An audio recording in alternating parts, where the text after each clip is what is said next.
Saya hidup di dalam dosa, bahkan saking cintanya sama dosa saya bikin alasan buat dosa itu. Saya dulu ketagihan sama yang namanya film porno.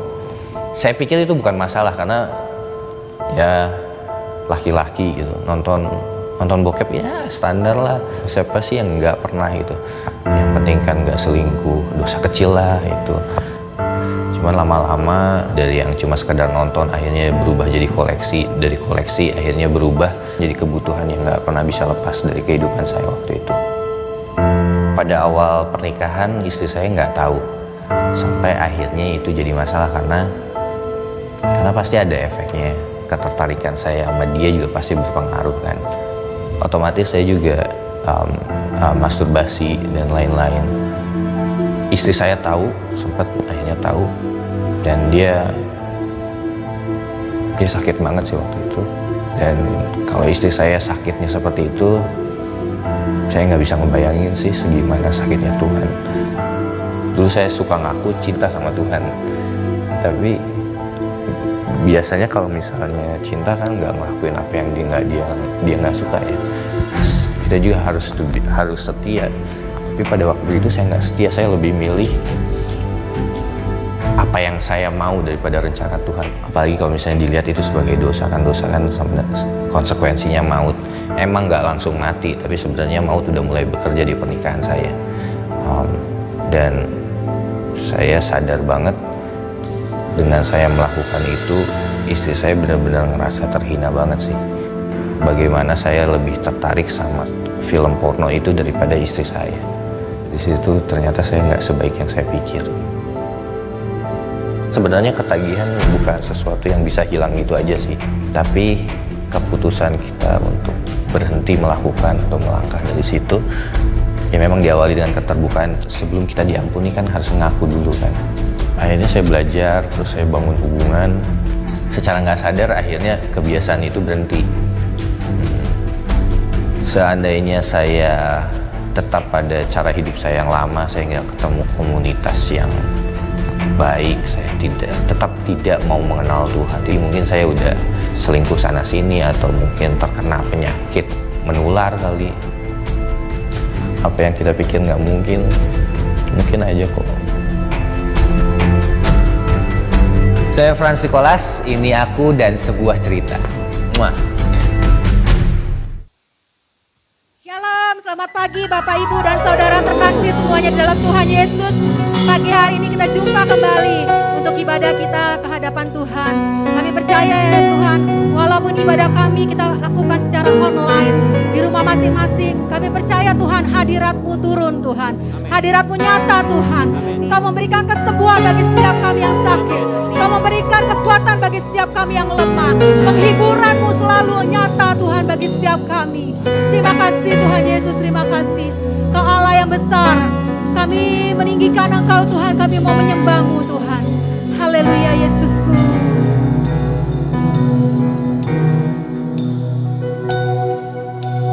Sungguh besar setiamu, nyata di sepanjang hidupku.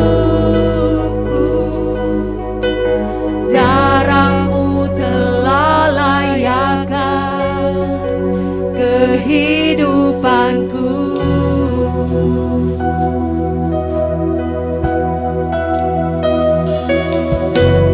Tiada kata yang bisa lukiskan indahnya Kau Tuhan.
besar Tuhan. Kau nyata Tuhan bagi setiap hidup kami Tuhan. Haleluya Yesusku. Jaramu telah layakkan kehidupanku. Tiada kata yang bisa, tiada kata yang bisa lukiskan indahnya, lukiskan indahnya Kau Tuhan. Bagimu segala pujian dan kemuliaan. Ku tinggikan Engkau Tuhan Yesus, ku tinggikan Engkau Tuhan, melebihi segalanya, lebih dalam menyembah dalam roh dan kebenaran. Ku tinggikan Engkau Yesus, ya Tuhan, hanya Engkau Allah yang kami sanjung. Oh Yesusku, segalanya lebih dalam ku menyembah dalam roh dan kebenaran selamanya.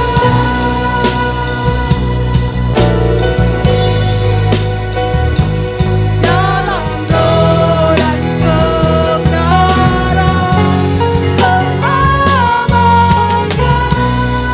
Dalam roh dan kebenaran Tuhan. Dalam roh dan kebenaran selamanya.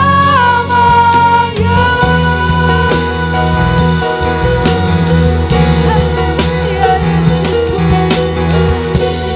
kami menyembahmu Tuhan. Kami tinggikan Engkau Yesus, Kau Allah yang mulia. Oh Yesusku, Tuhan, Kau Allah yang besar.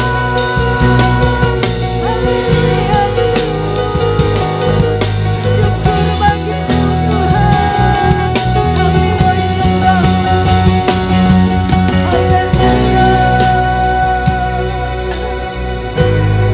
Haleluya Tuhan Yesus, pagi hari ini Tuhan kami datang Tuhan menghampiri tatamu yang kudus Tuhan. Terima kasih Tuhan untuk pagi hari ini Tuhan. Kami boleh Tuhan datang kembali kepadamu Tuhan. Meninggikan Engkau Tuhan, menyembah Engkau Tuhan, Raja di atas segala raja Tuhan. Tuhan, apapun keadaan kami pada saat ini Tuhan, kami yang lemah karena sakit Tuhan berikan kesembuhan. Pemulihan-Mu terjadi Tuhan di dalam nama Tuhan Yesus. Kami yang lemah Kau berikan kekuatan Tuhan. Kau berikan sukacita-Mu Tuhan. Hati yang gembira adalah obat Tuhan. Terima kasih Tuhan Yesus, terima kasih Bapa. Pagi hari ini Tuhan kami siap meninggikan Engkau Tuhan. Kami siap menyembah Engkau Tuhan, Raja di atas segala raja. Kami buka Tuhan ibadah kami ini Tuhan, hanya di dalam nama Tuhan Yesus Kristus. Haleluya Yesusku, amin. Haleluya. Haleluya, kami membesarkan nama-Mu Tuhan. Kau Allah yang sungguh baik, kasih-Mu tiada berkesudahan Tuhan bagi kami semua. Haleluya Yesus. Glory bagi-Mu Tuhan.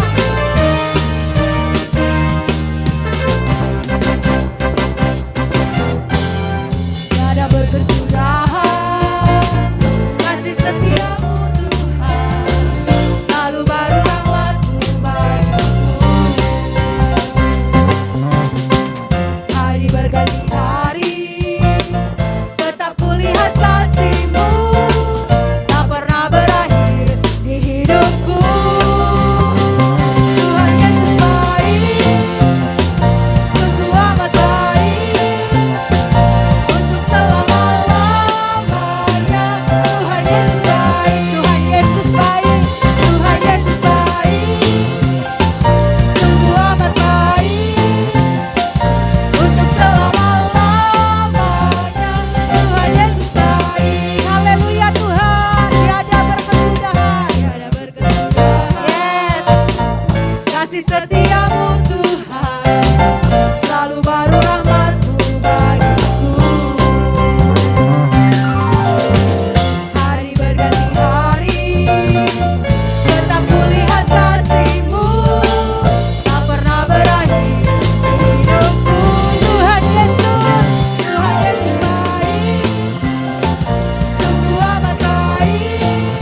siap ya Tuhan untuk mendengarkan sabda-Mu Tuhan. Kami mau meneduhkan hati kami Tuhan di bawah kaki-Mu Tuhan. Kami percaya ya Tuhan lewat kebenaran firman-Mu Tuhan yang akan kami dengar Tuhan. Kami akan menerimakan kekuatan daripadamu Tuhan. Haleluya Yesus. Terima kasih Tuhan.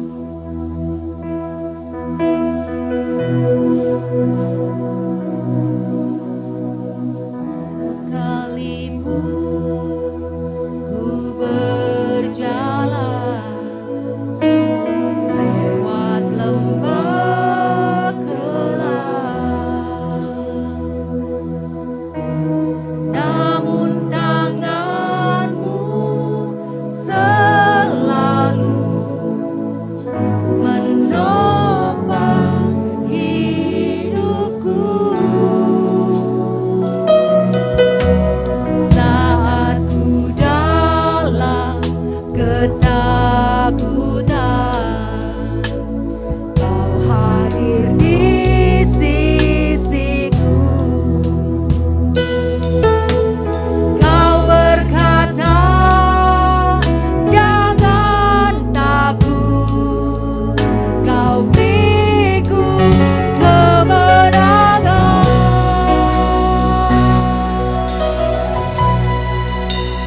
Kaulah Tuhan yang berjanji, tak sekalipun Kau ingkari kesetiaan-Mu. Ku terbukti di sepanjang hidupku. Selamanya ku kan setia melayani, mengasihi-Mu. Tiada Tuhan seperti-Mu, Yesus. Kau Allahku yang setia. Benar Tuhan, Kau Allah yang setia bagi setiap kami Tuhan. Sekalipun ku berjalan lewat lembah gelap, kami tidak akan takut Tuhan. Sebab ada tangan-Mu Tuhan yang selalu menopang hidup kami semua Tuhan. Haleluya Yesusku. Hidupku saat ku dalam ketakutan, Kau hadir di sisiku. Kau berkata Tuhan jangan takut, Kau yang memberikan kemenangan bagi setiap kami Tuhan.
Shalom saudara yang kasih dalam Tuhan, bersyukur hari ini kita boleh kembali bersama-sama dalam ibadah pada siang hari ini.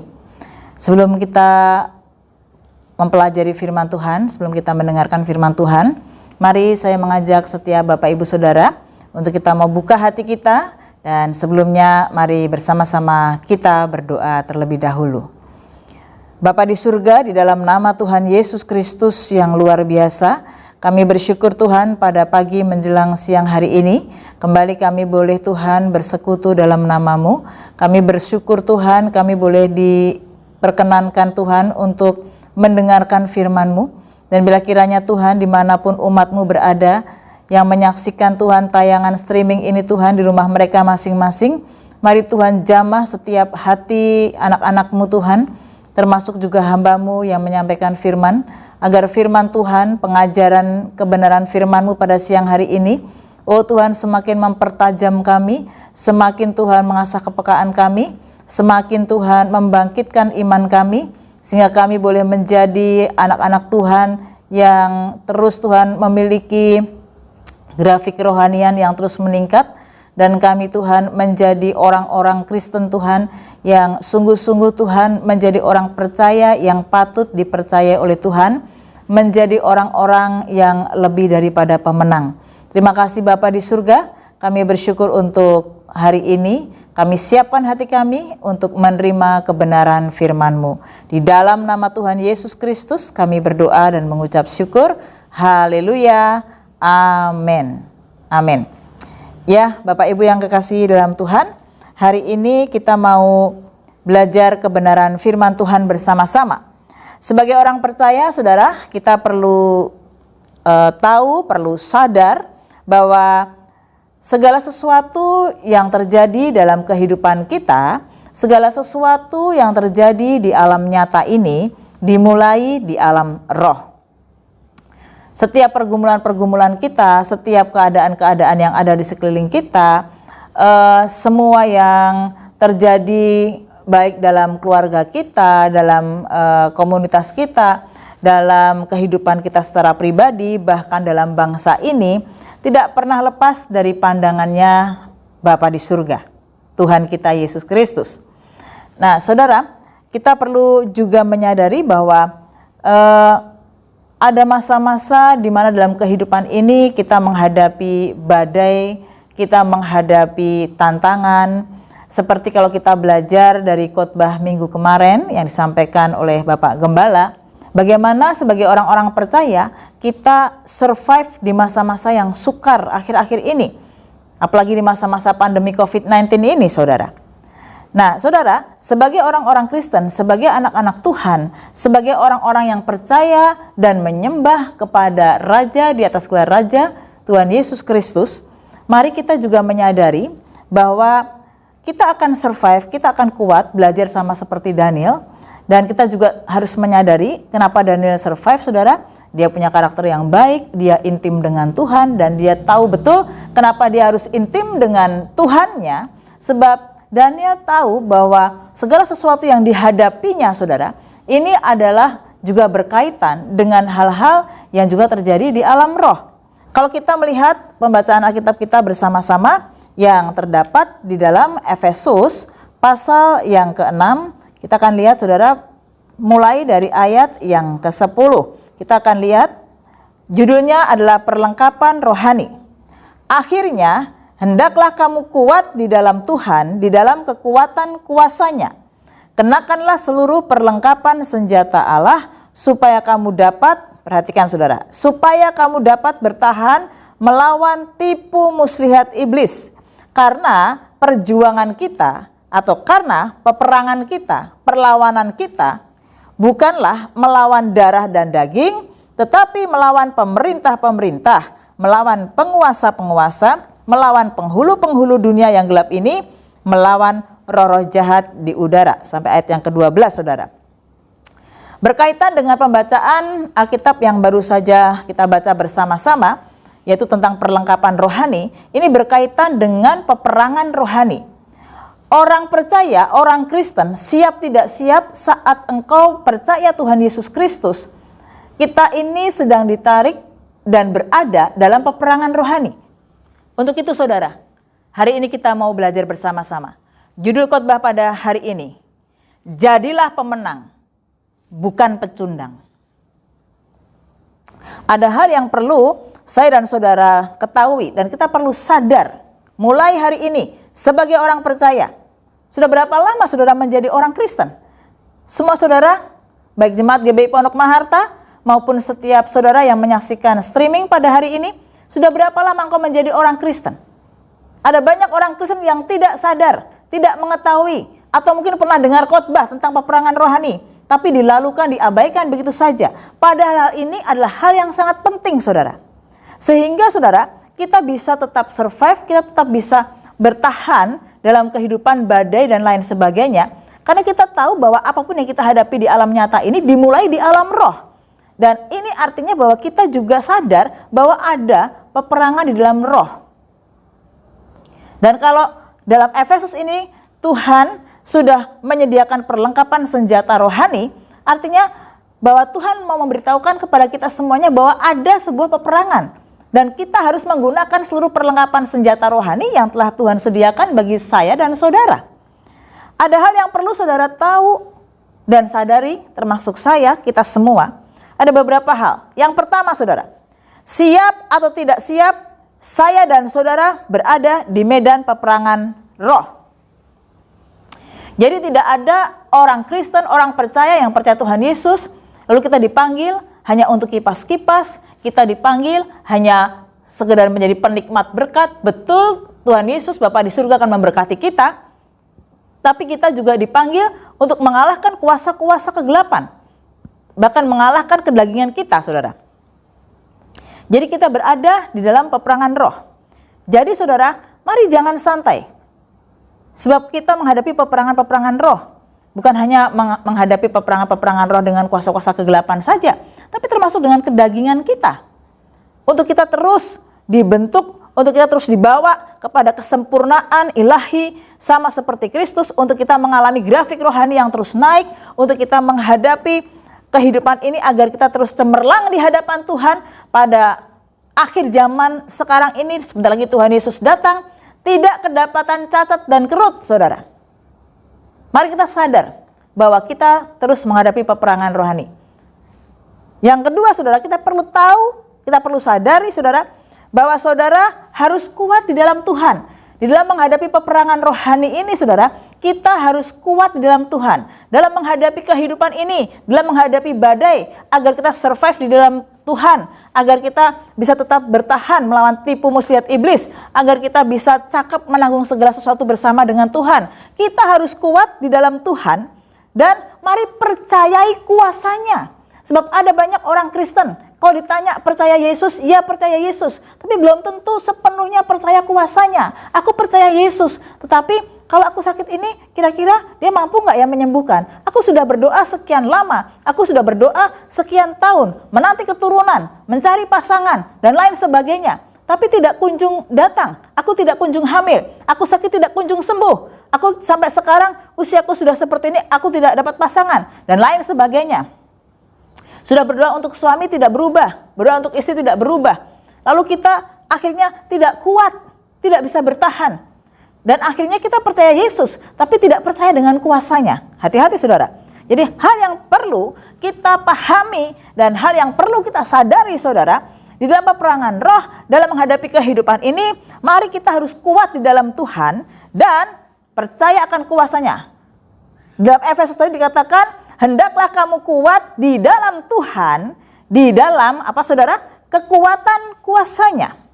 Yakinlah bahwa ada roh Tuhan yang besar dalam diri saudara. Mari saya mengajak kepada setiap saudara jemaat GBI Pondok Maharta atau siapapun orang yang menyaksikan streaming ini, yang mendengarkan khotbah pada siang hari ini, siapapun saudara, kalau kau percaya Tuhan Yesus Kristus, saat engkau menerima Tuhan sebagai Tuhan dan Juru Selamat, percayalah bahwa Roh Kudus menyertai saudara. Dan roh yang menyertai kita lebih besar kuasanya daripada roh yang ada dalam dunia ini. Amin saudara, kita harus yakin dan percaya itu. Yang ketiga saudara, hal yang perlu kita ketahui dan perlu kita sadari saudara, Saudara sedang berperang melawan iblis, bapa pendusta, pembunuh manusia sejak dari mulanya. Coba kita lihat bersama-sama saudara. Dalam Yohanes pasal yang ke-8, kita akan lihat bersama-sama saudara. Ayat yang ke-44. Dikatakan di sana, Yohanes pasal 8 ayat 44. Iblislah yang menjadi bapamu dan kamu ingin melakukan keinginan-keinginan bapamu. Perhatikan saudara. Ia adalah pembunuh manusia sejak semula dan tidak hidup dalam kebenaran. Sebab di dalam dia tidak ada kebenaran. Apabila ia berkata dusta, ia berkata atas kehendaknya sendiri. Sebab ia adalah pendusta dan bapa segala dusta. Perhatikan saudara, dikatakan di sana, ia adalah pembunuh manusia sejak semula. Iblis berusaha untuk terus menjatuhkan anak-anak Tuhan, menggagalkan rencana Bapa di surga. Jadi ingat baik-baik saudara, hal yang perlu kita ketahui yang ketiga, kita ini sedang berperang melawan iblis. Melawan bapa pendusta, pembunuh manusia saudara. Di dalam ayat yang ke-12, kita kembali kepada Efesus pasal yang ke-6 tadi saudara. Pada ayat yang ke-12 dikatakan di sana saudara, karena perjuangan kita atau peperangan kita bukanlah melawan darah dan daging, tetapi melawan pemerintah-pemerintah. 1. Melawan penguasa-penguasa. 2. Melawan penghulu-penghulu dunia yang gelap ini. 3. Melawan roh-roh jahat di udara. 4. Di sini tidak ditulis saudara, tapi kalau mungkin saya sedikit jelaskan ya, ada hierarkinya. Ini tingkatan-tingkatan saudara ya, sebenarnya ya. Ya tidak ditulis, tapi saya tambahkan melawan, kalau saya pinjam bahasa dari saudara sepupu kita, jin, setan lah kalau bahasa populernya, familiarnya setan saudara ya. Loh, bedanya apa Bu? Saya mau sampaikan pada saudara, baik kepada siapapun yang menyaksikan tayangan ini, karena ini ditayangkan di YouTube. Sekali lagi, melawan pemerintah-pemerintah di sini bukan berarti musuhnya orang Kristen, pemerintah presiden, pemerintah bangsa kita, bukan saudara. Musuh kita adalah iblis. Musuh kita bukan pemerintah bangsa kita, presiden, Bapak Jokowi, bukan saudara. Justru sebaliknya kita dipanggil sebagai orang Kristen untuk mendoakan bangsa kita, mendoakan pemerintahan kita, mendoakan presiden kita, Bapak Jokowi, agar terus diberkati, diberikan hikmat. Yang dimaksud pemerintahan ini saya akan jelaskan pada saudara. Dalam kerajaan kuasa kegelapan, dalam kerajaan iblis itu ada hierarkinya, ada susunannya saudara. Tentunya rajanya adalah Lucifer. Lalu dia memiliki tentunya anak-anak buahnya, ya, antek-anteknya. Ini berhierarki saudara. Nah, pemerintah-pemerintah di sini adalah roh-roh teritorial. Roh-roh yang dibagi atas bagian-bagian ya. Roh-roh teritorial yang menguasai bangsa-bangsa saudara. Kita tahu di bumi ini, kalau saudara bayangkan kita di depan saya ada globe gitu ya, ada bola bumi saudara. Maka saudara, kita tahu bahwa raja kegelapan dari seluruhnya itu saudara ya, dari kerajaan neraka yang berusaha untuk menghancurkan dunia adalah Lucifer. Tapi pemerintah-pemerintah di sini bicara tentang roh teritorial bangsa-bangsa. Jadi ada kuasa kegelapan, roh teritorial, pemerintah-pemerintah kuasa kegelapan yang memegang setiap bangsa-bangsa itu berbeda-beda. Bangsa Amerika pemegangnya sendiri, bangsa Indonesia ada, bangsa Afrika ada, bangsa Jepang ada, dan berbeda-beda. Makanya saudara, saya tidak tahu. Tapi yang pasti saudara, kerja kuasa kegelapan itu sesuai dengan tradisi atau kebudayaan di mana bangsa itu ada. Ya ingat ya saudara ya. Makanya saudara tidak pernah jumpai pocong kalau di film horor Amerika. Saudara tidak akan pernah jumpai. Kalau saudara jumpai di barat-barat itu Conjuring dan lain sebagainya gitu ya saudara ya. Saudara tidak pernah jumpai suster ngesot ada di Amerika atau di Afrika. Kalau Afrika adalah voodoo dan lain sebagainya. Jadi pemerintah di sini adalah penguasa roh teritorial bangsa-bangsa sesuai dengan kebudayaan bangsa itu yang ada. Lalu mengerucut lebih kecil lagi adalah penguasa-penguasa. Penguasa-penguasa ini adalah roh-roh teritorial yang memegang bagian wilayah-wilayah. Jadi saya ambil salah satu contoh bangsa. Saya ambil contoh misalkan bangsa Indonesia saudara. ya, itu ada roh teritorial bagian wilayah sendiri, ya. Bagian kalau di Indonesia itu bisa saya sampaikan misalkan Indonesia bagian barat, Indonesia bagian timur, Indonesia bagian tengah gitu ya. Ini ada penguasanya sendiri saudara. Beda lagi ya, bagian barat itu Siliwangi, bagian tengah itu Nyai Roro Kidul, bagian timur ya ada lagi. Ini penguasa bagian wilayah saudara di negara. Lalu penghulu dunia yang gelap ini biasanya kalau saya ambil contoh tadi bangsa Indonesia menguasai setiap pulau ya, atau lebih kecil lagi kota gitu ya. Jadi mereka punya hierarki setiap roh teritorial sendiri saudara ya. Lalu roh jahat di udara. Nah ini yang disebut kalau bahasa saya adalah demonik. Nah ini yang agak lebih sulit sebab roh jahat di udara yang menyebarkan virus-virus bukan virus corona saja, menyebarkan virus itu artinya kalau saudara tahu sebagai orang percaya bahwa dia melancarkan menembak setiap orang percaya dengan panah apinya. Nah itu roh jahat di udara demonik yang kadangkala sudah menyatu dengan karakter dan pribadi seseorang. Ya saudara ya, kalau misalkan namanya juga iblis, namanya juga dunia kuasa kegelapan. Jadi saudara, saya mau sampaikan, kalau penguasa yang tertinggi, misalkan gitu ya saudara, ada orang mencari pesugihan atau mencari ilmu, ya datang misalkan ke salah satu penguasa, misalkan ke Nyai Roro Kidul gitu saudara ya, ke penguasanya lebih tinggi kan saudara ya. Nah, lalu dia mendapatkan ilmu di situ saudara, kalau dia pindah, karena ini Indonesia bagian tengah, dia misalkan mau menggunakan ilmunya ke pulau yang lain atau ke bagian Indonesia yang Indonesia Timur atau Barat bagian yang lain bisa, tetapi biasanya saudara itu kekuatan ilmunya akan sedikit berkurang. Jadi memang biarpun bagaimana kuasa kegelapan itu tetap kerjanya terbatas karena mereka mengikuti hierarki dan mengikuti setiap kuasa-kuasa, setiap masing-masing tempat ada penguasa-penguasanya, begitu saudara ya. Nah tadi yang saya tambahkan setan atau jin lah ya, itu sebenarnya adalah tingkatan kuasa kegelapan yang paling rendah saudara sebenarnya. Itu adalah setan penguasa yang penunggu, misalkan penunggu rumah kosong, penunggu pohon beringin, nah seperti itu ya. Misalkan saudara jalan sendiri tiba-tiba ada kuntilanak, ada pocong, nah itu masuknya kepada golongan bagian yang sebenarnya terendah ya, itu jin saudara ya, seperti itu. Nah kenapa saya paparkan ini? Saya mau mengajak saudara sadar bersama-sama. Kita ini sedang berada di dalam peperangan rohani melawan iblis yang kita tahu bahwa, tadi kita sadar ya, yang poin yang di atas bahwa ada roh yang besar dalam diri kita, lebih besar dari kuasa yang ada dalam dunia ini. Kita tahu bahwa roh Tuhan ada dalam diri kita. Dan kita tahu bahwa kita diberikan kuasa bersama dengan Tuhan. Ya, dan saya aminkan itu.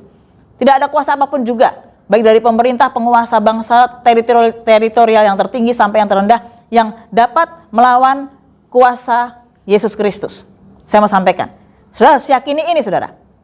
Yang saya sangat sayangkan, banyak orang Kristen yang berada di dalam peperangan roh dalam kehidupan ini, tahu kita sedang berperang melawan iblis, bapa pendusta, tetapi saudara tidak mengenakan perlengkapan senjata, tidak meyakini kuasa Tuhan itu dahsyat dalam dirinya. Makanya banyak sekali orang-orang Kristen yang tertipu. Tadi kita sudah baca di dalam Yohanes pasal 8 ayat 44. Dia itu bapak pendusta. Kalau dia berkata dusta, ya berkata dari dirinya sendiri. Sebab dia bapak pendusta dari mulanya.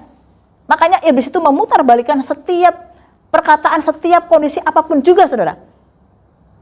Dan sayangnya banyak anak-anak Tuhan yang tepar, yang kalah saudara. Dalam peperangan-peperangan rohani, dalam menghadapi kehidupan. Kadangkala saudara, ke Kristen iya saya juga sudah berdoa loh Bu. Saya padahal sering loh ikut ibadah online. Saya percaya kok bahwa saya ini anak Tuhan. Tapi waktu saya ketemu sama seseorang, orang itu lihat loh, kamu lagi diikutin roh, kamu lagi disantet ya, kamu lagi seperti ini.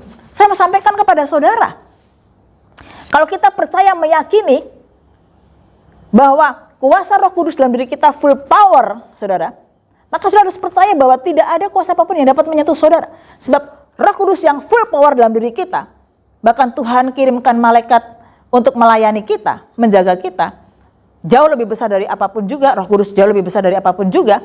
Saudara meyakini itu jauh lebih besar, maka saudara percaya bahwa yang menyertai saudara adalah Roh Kudus. Tuhan kirimkan malaikat pelindungnya. bukan roh-roh lain yang mengikuti saudara. Tapi pada kenyataannya tidak kan? Dalam peperangan rohani, dalam kehidupan kenyataan, saya banyak melayani orang-orang saudara ya yang sudah akhirnya rancu dan tidak mengerti lagi saudara bahwa oh ini kerjanya kuasa kegelapan, aku lagi disantet, aku lagi ini, sama dengan saudara ini aku rasa-rasa, aku merasakan sakit ini, aku seperti ini. Jangan-jangan aku begini karena lagi dikerjain orang, atau aku begini karena seperti ini. Dengan psikis saudara ya, akhirnya menimbulkan mental disorder yang sebenarnya sudah melekat. Nah, hal ini dimanfaatkan oleh roh-roh jahat di udara yang dimaksud demonik tadi, akhirnya menawan. Apa yang ditawan saudara? Yang ditawan adalah pikiran. Saya berkali-kali dalam khotbah saya yang saya tayangkan di YouTube saudara, saya sampaikan bahwa dimensi manusia itu 3, tubuh, jiwa, dan roh. Dan iblis itu pertama yang selalu diserang awalnya untuk melemahkan orang tersebut adalah jiwanya. Sebab di jiwa ini ada hati dan pikiran. Makanya kalau pikiran dan hatinya sudah dikacaukan, aduh kamu gak dipuji loh, padahal kan kamu hebat. Aduh lihat nih, kamu dibandingin sama dia, lebih hebatan dia. Itu pertama apa saudara? Aduh mulai kita dengar, mulai pikiran berkecamuk, masuk ke dalam hati, dan terus seperti itu. Maka menimbulkan banyak hal. Timbul iri, tau gak, kamu kan begini seperti ini. Timbul khawatir, timbul cemas. Saudara tidak sadar, hal-hal itu adalah celah-celah kuasa kegelapan untuk memborbardir kehidupan saudara. Bagaimana kita mau memenangkan peperangan saudara? Bagaimana kita mau cakap menanggung segala sesuatu? Bagaimana kita mau kalahkan kuasa-kuasa kegelapan saudara? Mengalahkan kedagingan ini.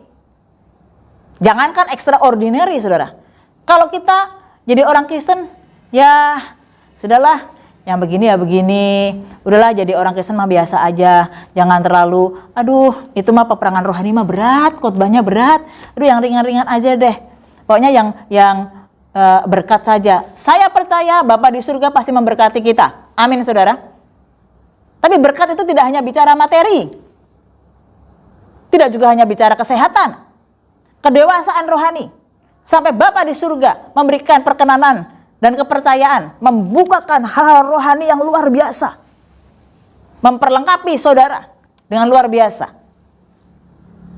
Sadari ini saudara. Dan yang keempat saudara, mari kita sadar, di dalam peperangan ini saudara, kita tahu bahwa harus disadari, saudara adalah pasukan Kristus.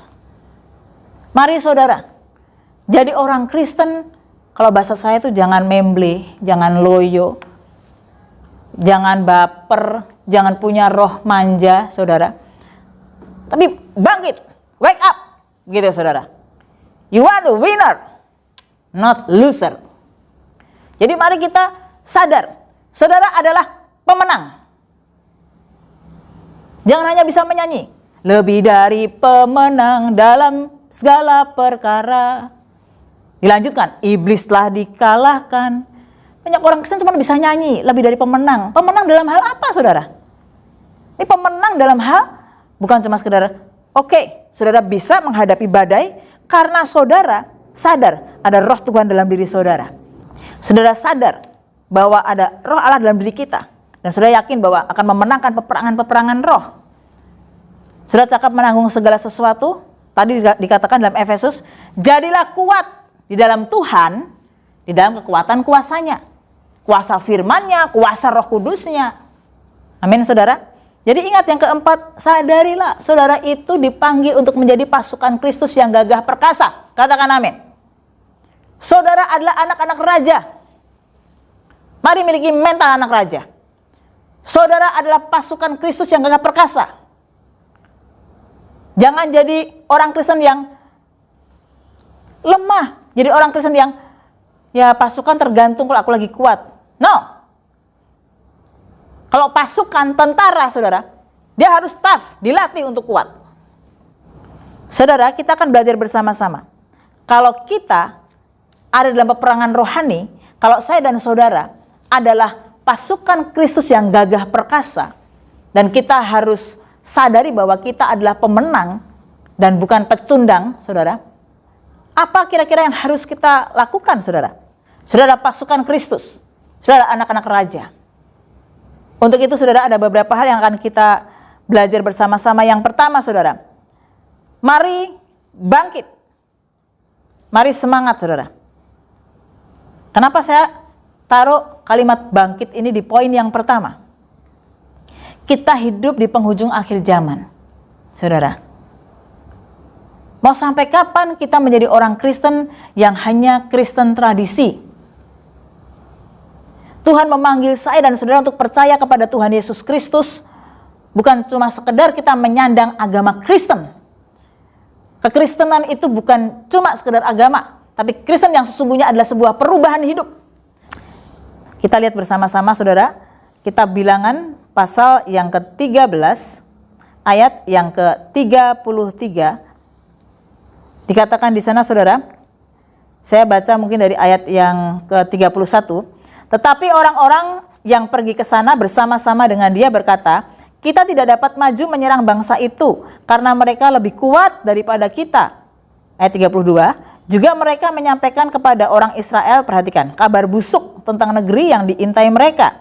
Dengan berkata, negeri yang telah kami lalui untuk diintai adalah suatu negeri, perhatikan saudara, yang memakan penduduknya. Waduh, ngeri ya saudara ya. Dan semua orang yang kami lihat di sana adalah orang-orang yang tinggi-tinggi perawakannya. Ayat 33. Juga kami lihat di sana orang-orang raksasa, orang enak yang berasal dari orang-orang raksasa. Dan kami lihat diri kami seperti belalang dan demikian juga mereka terhadap kami.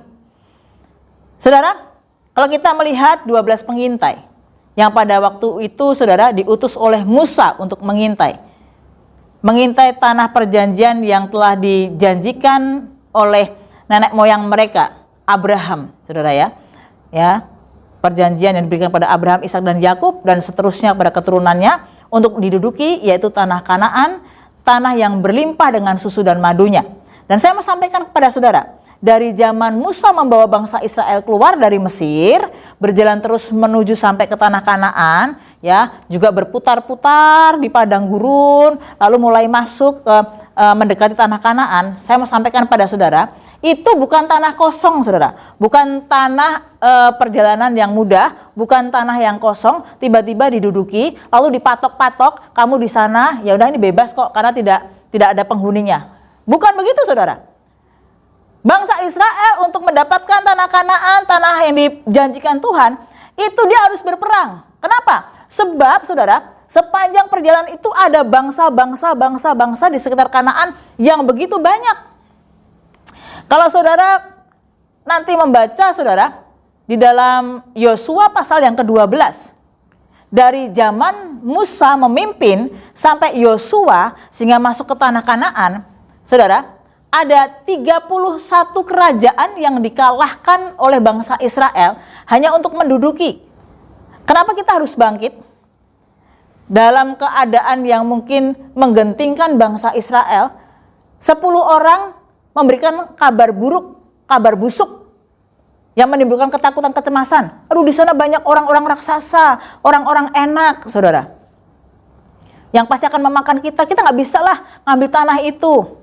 Padahal sebelumnya ada beberapa bangsa-bangsa Amori ya yang dikalahkan dari kerajaan Og, dari Basan ya saudara ya, Esibon saudara, dan masih banyak kerajaan-kerajaan di sekitar Amori saudara yang sudah dikalahkan. Tapi saudara, 10 orang pengintai ini memberikan kabar yang buruk yang menggetarkan hati bangsa Israel, yang mematahkan semangat. Tetapi Kaleb dan Yosua saudara memberikan kabar yang memberikan semangat. Jangan takut, kita pasti mengalahkan bangsa-bangsa itu karena Tuhan beserta dengan kita.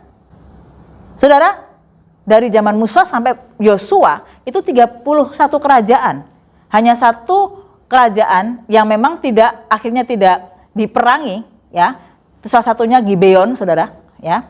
Orang-orang Hewi yang ada di Gibeon, akhirnya dia mengikat perjanjian dengan Yosua pada waktu itu. Akhirnya mereka menjadi budak di orang-orang Israel, membantu membelah kayu dan lain sebagainya. Sudah baca di Yosua, ya, ikuti nanti sudah akan tahu kisahnya.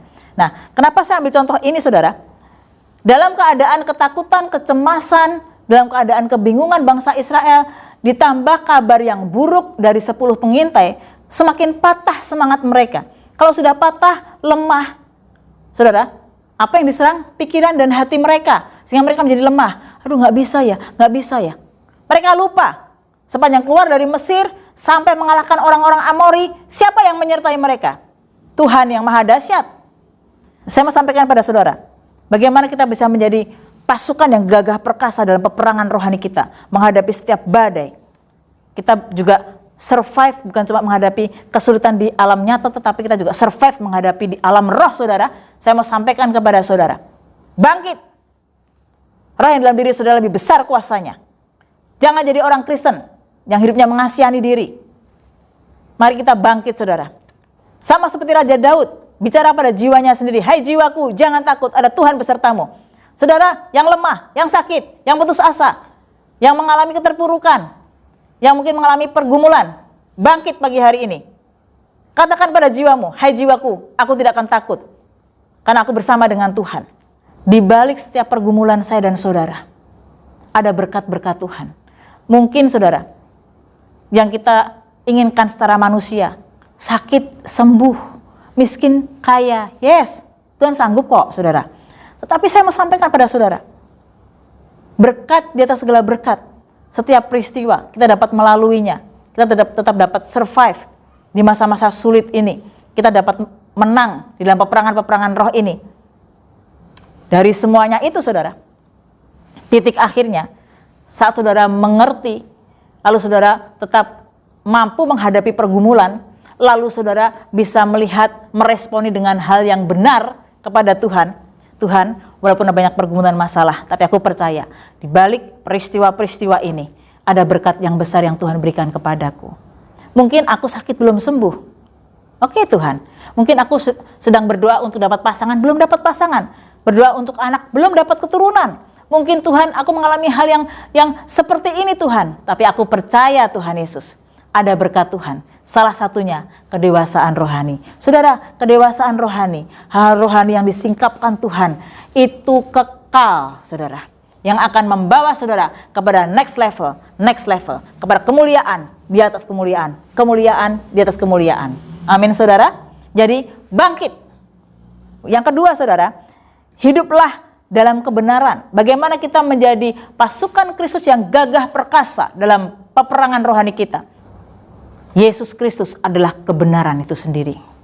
Firman Tuhan adalah kebenaran. Hiduplah di dalam Yesus Kristus, hiduplah dalam kebenaran, Roh Kudus yang akan tuntun dan mampukan saya dan saudara. Yohanes 8 ayat 44. Iblislah yang menjadi bapamu dan kamu ingin melakukan keinginan-keinginan bapamu, ia adalah pembunuh manusia sejak semula. Perhatikan, dan tidak hidup dalam kebenaran. Kenapa? Selanjutnya, sebab di dalam dia, dalam iblis, tidak ada kebenaran. Ini saya garis bawahi dulu saudara. Kalau kita mau menjadi pasukan Kristus yang gagah berani, anak Tuhan yang dapat menengadahkan kepala, yang artinya ini bukan menengadahkan kepala berarti sombong, bukan saudara. Mengangkat kepala kita karena kita punya Tuhan yang besar, aku pasukannya Kristus. Dalam peperangan rohani, aku akan survive menghadapi masa-masa yang sukar. Bersama dengan Tuhan, aku dapat menanggung segalanya. Di balik semua hal yang tidak ku mengerti, pasti aku percaya ada berkat-berkat kedewasaan dari Tuhan. Saya mau sampaikan kepada saudara, kita bisa seperti itu kalau kita hidup dalam kebenaran. Saudara boleh Kristen, saudara boleh jadi orang Kristen bahkan sejak lahir. Saudara boleh aktif di gereja, saudara boleh apal Alkitab dari Kejadian sampai Wahyu. Tetapi kalau saudara tidak menghidupi itu, nol besar. Kalau saudara hanya Kristen tradisi, nol besar saudara. Saya mau sampaikan kepada saudara, setan tidak pernah takut dengan lamanya engkau menjadi orang Kristen. Setan tidak pernah takut, iblis tidak pernah takut engkau berada di gereja. Iblis tidak pernah takut dengan atribut-atribut kekristenanmu. Setan tidak pernah takut dengan titelmu profesor, magister, teologia atau apapun juga. Tidak saudara. Tapi iblis akan gemetar, dia akan terusik, dia akan merasa terganggu. Kalau bahasa saya, alarm neraka jadi berbunyi. Kalau dia melihat anak-anak Tuhan, pasukan Kristus yang full power dengan Roh Kudus. Dan saudara, hidup dalam kebenaran. Jangan hanya bisa hafal Alkitab dari Kejadian sampai Wahyu. Firman Tuhan kebenaran, yes. Tapi mari hidupi firman itu, saudara, agar engkau ada dalam kebenaran. Kita akan lihat bersama-sama di dalam Roma pasal yang ke-8. Roma pasal yang ke-8 kita akan baca bersama-sama di dalam ayat yang ke-10. Tetapi jika Kristus ada di dalam kamu, maka tubuh memang mati karena dosa. Sebab upah dosa adalah maut, saudara ya. Walaupun Tuhan Yesus memang sudah mengalahkan maut, ya. Tetapi roh adalah kehidupan oleh karena kebenaran. Setiap manusia itu pasti akan mati. Tubuh kita yang terbatas ini dikubur, hancur, saudara. Tapi roh, ya, roh kita akan tetap hidup. Oleh karena apa? Ayat yang ke-10, kalimat terakhir, oleh karena kebenaran. Jadi saudara, hidup dalam kebenaran, saudara. Jangan kita segera menjadi orang Kristen, tapi omong doang, saudara. Mari kita buat, saudara, ya. Saya mau sampaikan begini. Setan merasa tidak terusik, iblis tidak akan terganggu, iblis tidak akan galau, iblis tidak akan terusik apapun dengan orang-orang Kristen yang memang hidupnya sedang tertawan. Kristen doang, tetapi tidak hidup dalam kebenaran. Iblis berkata, oh dia toh, gak jadi masalah, aku tahu kok kelemahannya. Dia itu kelemahannya mamon, masalah uang. Udah, iblis kasih aja itu. Waduh, lu kelemahannya uang kan, kasih uang terus. Ya, kasih. Di benar-benar dininabobokan dengan apa yang menjadi kelemahannya. Oh, ini kelemahannya wanita. Wah, kasih melakukan hal seksual. Makin hancur.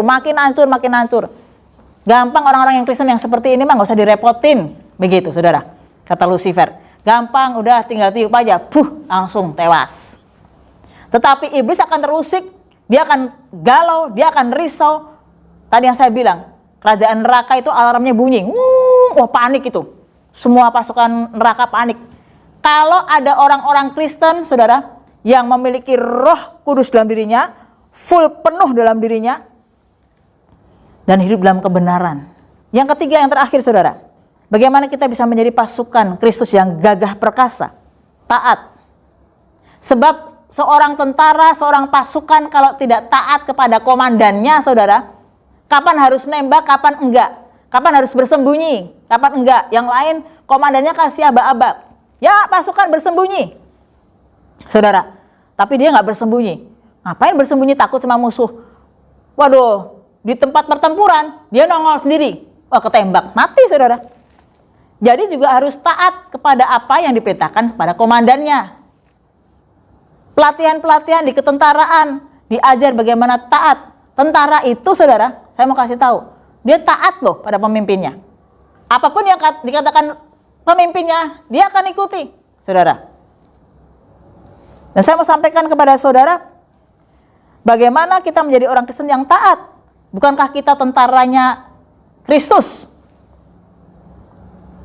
Jadilah pasukan Kristus, tentara Kristus yang betul-betul, saudara, membuat Tuhan terpesona kepada saudara. Kalau tentara-tentara sekarang ini aja, saudara, lagi viral tuh. Terpesona, aku terpesona. Waduh, saudara. Itu lagi viral tuh ya, saudara ya. Tentara-tentara dengan luar biasa, saudara ya. Dia taat kepada komandannya. Jadi kita harus taat. Banyak ya contoh ketaatan di Alkitab ini, saudara. Nuh itu taat. Buat bahtera, gak lebih gak kurang seperti yang diperintahkan Tuhan. Seperti yang diperintahkan Tuhan. Musa dalam imamat, saudara, Tuhan kasih tahu bagaimana cara memberikan korban bakaran, korban keselamatan, korban pengampunan. Itu korbannya banyak banget tuh, saudara. Kamu harus memberikan ini, mengorbankan ini, lembunya harus seperti ini, dombanya harus seperti ini. Lalu bagaimana caranya memberikan, kalau ada orang yang berdosa seperti ini, dia harus seperti ini. Detail sekali. Kalau saya dan saudara mau menjadi pasukan Laskar Kristus, taat. Kapan kita harus berhenti? Kapan harus kita berjalan? Kapan harus kita ngomong? Kapan kita harus diam? Kapan kita harus melakukan ini? Kapan kita harus melakukan itu? Dan belajarlah peka mendengarkan suara Tuhan, biar saya dan saudara bisa dilepaskan dari kerugian, kebodohan, saudara. Dan akhirnya, saudara, kita bisa meraih sebuah kemenangan. Di medan pertempuran, kalau sudah mau menjadi pemenang dan bukan pecundang, sudah mau memenangkan peperangan rohani saudara, sudah mau cakap menanggung segala sesuatu, sudah mau survive dalam menghadapi masa-masa sukar yang sekarang ini, belajarlah seperti Daniel. Di Alkitab banyak tokoh-tokoh yang lain saudara, bukan hanya dalam hal yang nyata saja, tapi juga dalam hal roh saudara. Saya banyak melayani hal yang seperti ini, yang datang untuk minta pelayanan saudara, orang-orang percaya, bahkan orang-orang aktif, tetapi mereka masih banyak tertawan. Banyak orang Kristen yang berjalan menuju kepada mungkin saudara keabadian bersama dengan Kristus, tetapi berjalan sangat terseok-seok. Kenapa saudara? Sebab kakinya diikat dengan rantai dan besi itu bertuliskan perjinahan, bertuliskan penipuan, bertuliskan kemalasan, bertuliskan mamon, bertuliskan hal yang lain sebagainya. Mari bangkit saudara, datang kepada Tuhan. Dengan kuasa yang bersama dengan Tuhan, saudara bisa melawan itu. Sehingga saudara sendiri bisa mematahkan rantai yang ada di kaki saudara. Aku akan bertobat dari perjinahan dan mulai saat ini aku percaya bahwa aku adalah ciptaan yang baru. Yang lama sudah berlalu, aku akan bertobat. Orang bertobat itu tidak berkutat di dalam tempat kubangan yang sama. Dia harus bangkit, dia harus berbalik dan jalan meninggalkan di tempat yang lama menuju ke tempat yang baru. Jadi saudara, mari dengar baik-baik. Saudara adalah pemenang, bukan pecundang. Saya dan saudara adalah pasukan yang gagah berani dalam peperangan rohani. Kalau kita mau survive menghadapi masa-masa yang sekarang ini, di alam nyata sudah diajarkan minggu kemarin melalui Daniel. Namun di alam roh kita juga mari berperang bersama-sama. Iblis tidak akan berhenti sampai saudara tepar, sampai saudara betul-betul tak berdaya. Tapi bangkit hari ini saudara. Engkau yang sakit hari ini mendengarkan khotbah ini. Engkau sedang bergumul, engkau yang sedang punya masalah, engkau sedang kecewa, engkau sedang merasa aduh ada yang serang aku. Saya mau kasih tahu, kalau engkau sungguh-sungguh dalam Tuhan, Roh Kudus full power dalam dirimu, setahu saya dan saya meyakini tidak ada orang percaya yang bisa disantet, tidak ada orang percaya yang full power bersama dengan Roh Kudus bisa kerasukan. Kalau sampai bisa, banyak celahnya saudara. Bukan dari yang lain, tapi kadang-kadang dari diri kita sendiri. Jangan takut, jangan cemas, jangan khawatir saudara. Mari bangkit dan hidup dalam kebenaran, serta belajar taat. Amin saudara. Biar firman Tuhan pada siang hari ini memperlengkapi saudara. Pengajaran ini, firman ini memang cukup agak sedikit berat, tetapi membuka mata roh kita bahwa kita sedang berhadapan saudara dalam peperangan roh. Mari kita jangan jadi orang Kristen yang lemah, sebab saudara adalah pemenang, bukan pecundang. Amin. Mari tundukkan kepala kita berdoa.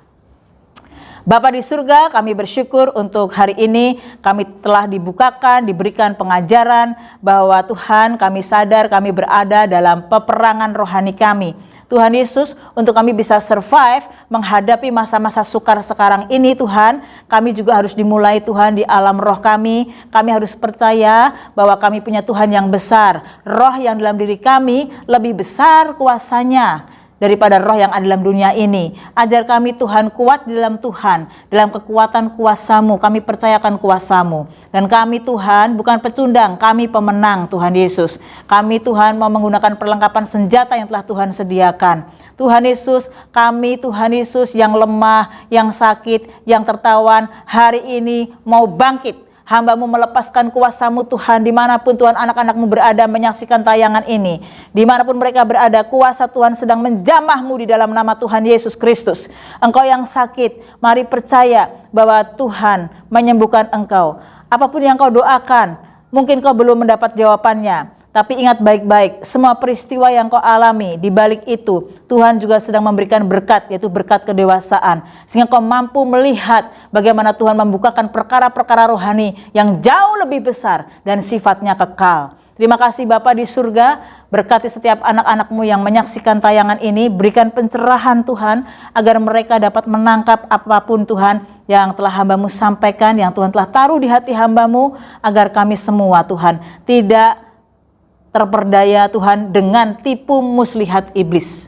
Terima kasih Bapa, kami bersyukur untuk siang hari ini. Di dalam nama Tuhan Yesus Kristus kami berdoa. Haleluya. Amin. Amin. Tuhan memberkati saudara. Audio Jungle.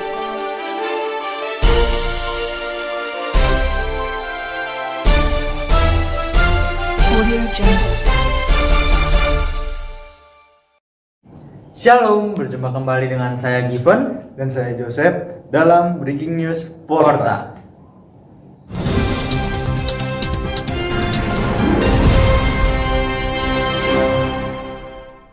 Saudara, hari ini kita telah diberkati oleh ibadah dan firman Tuhan yang telah disampaikan oleh hambanya, Pastor Andriana Trisasanti.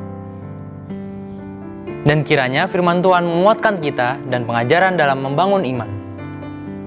Saudara-saudara dan rekan-rekan pelayanan, hari ini diingatkan bahwa pukul 4 sore ada rekaman ibadah online. Tetap semangat melayani Tuhan. Seluruh jemaat GBI Pondok Maharta diingatkan kembali minggu depan kita tetap ibadah online. Dan minggu depan adalah ibadah perjamuan kudus. Diingatkan untuk seluruh jemaat mempersiapkan perjamuan kudus sendiri. Bisa roti diganti dengan crackers atau sirup anggur diganti dengan teh. Minggu depan yang membawakan firman Tuhan adalah hambanya, Pendeta John Max Titale. Mari kita siapkan hati kita untuk mendengarkan firman Tuhan. Atas nama Gembala Sidang dan Jemaat, kami mengucapkan selamat ulang tahun bagi jemaat yang berulang tahun di minggu ini. Selamat ulang tahun. Kami juga mengucapkan selamat ulang tahun kepada jemaat yang berulang tahun di minggu depan. Selamat ulang tahun.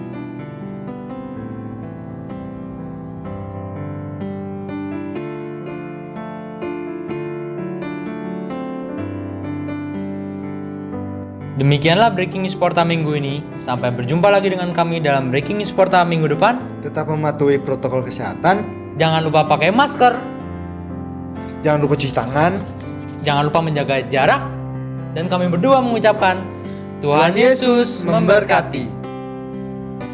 Haleluya, haleluya, puji Tuhan. Bapak Ibu Saudara, hari ini kita telah diberkati dengan ibadah dan kita telah diberkati dengan pengajaran firman Tuhan. Ingat sekali lagi bahwa Bapak Ibu Saudara adalah pasukan Kristus yang gagah berani. Jangan lemah, percayalah bahwa Bapak Ibu Saudara akan menjadi orang-orang yang melakukan perkara-perkara besar, bahkan lebih besar dari yang Tuhan kerjakan. Itu janji Tuhan kepada saudara.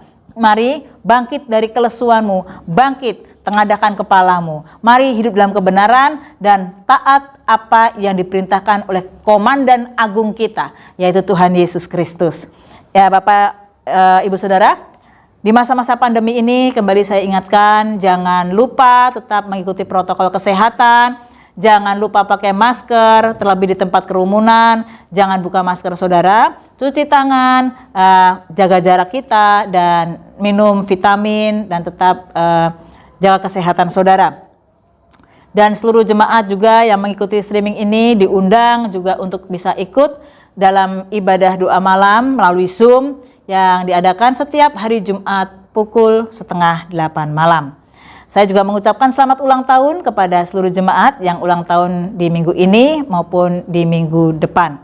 Biar terus semakin mengasihi Tuhan dan semakin percaya bahwa bertambahnya usiamu, bertambah engkau harus semakin dewasa di dalam Tuhan, karena saudara adalah pasukan Kristus yang gagah perkasa. Mari saudara, kita akan akhiri ibadah kita pada siang hari ini. Saya mengundang saudara bangkit berdiri bersama-sama. Mari buka hatimu, angkat tanganmu dua-dua untuk menerima berkat Tuhan. Bapa di surga, di dalam nama Tuhan Yesus Kristus, kami bersyukur untuk ibadah yang telah berlangsung dari awal, pertengahan hingga akhirnya. Dan kami rindu Tuhan tidak ada yang terlewatkan, namun kami semua diberkati dari kesaksian, pujian Tuhan Yesus sampai pada firman-Mu. Dan semuanya Tuhan memberkati kami semuanya. Tuhan, kami terima Tuhan kekuatan, pemulihan dan pengurapan dari Roh Kudus yang menjadikan kami pemenang dan bukan pecundang. Sebab kami pasukan Kristus yang gagah berani. Kami rindu Tuhan Yesus, kami boleh berdampak dalam kehidupan kami. Di masa-masa yang sukar dan sulit ini Tuhan, kami tetap survive Tuhan di alam nyata, namun kami juga memenangkan peperangan kami Tuhan di alam roh, agar kami Tuhan Yesus menjadi pemenang-pemenang. Terima kasih Bapa di surga, hamba-Mu berdoa Tuhan untuk seluruh jemaat-Mu yang sakit.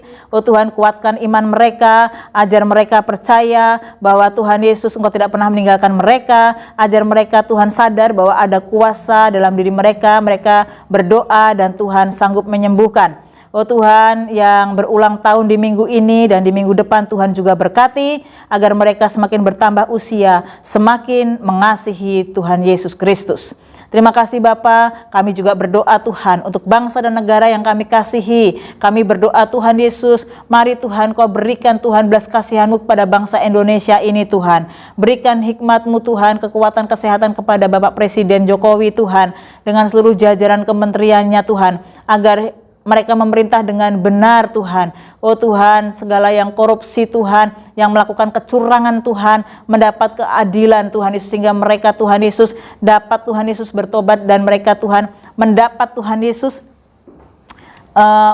pembelajaran Tuhan dari kesalahan mereka. Bapa di surga, kami juga berdoa untuk keamanan bangsa kami Tuhan Yesus. Biar kiranya Tuhan tolong Tuhan, oh Tuhan Yesus, sehingga bangsa ini tetap dalam perlindungan Tuhan. Kami berdoa untuk vaksin yang terus Tuhan sedang diupayakan Tuhan Yesus. Baik Tuhan untuk pembagian Tuhan ke seluruh rakyat Indonesia. Dan Tuhan Yesus, biar kiranya melalui vaksin ini Tuhan, Engkau juga menolong bangsa ini, sehingga Tuhan dapat meminimalisir Tuhan dalam paparan COVID-19 ini. Terima kasih Bapa di surga. Kalau sebentar kami akan melakukan aktivitas kami sepanjang hari ini, biar kiranya kuasa-Mu Tuhan tetap menyertai kami. Mari Bapak Ibu Saudara, angkat tanganmu dua-dua, buka hatimu. Lakukan dan kerjakan aktivitasmu sepanjang hari ini. Libatkan Tuhan Yesus dan Roh Kudus dalam kehidupanmu. Terimalah berkat yang besar dari Allah Bapa di surga, cinta kasih sayang dari Tuhan kita Yesus Kristus, persekutuan pertolongan Roh Kudus yang menghiburkan hati kita, memberikan kekuatan dan full power dalam kehidupan kita semuanya, mulai siang hari ini sampai Maranatha. Haleluya. Amin. Amin. Sampai berjumpa lagi minggu depan. Tuhan Yesus memberkati.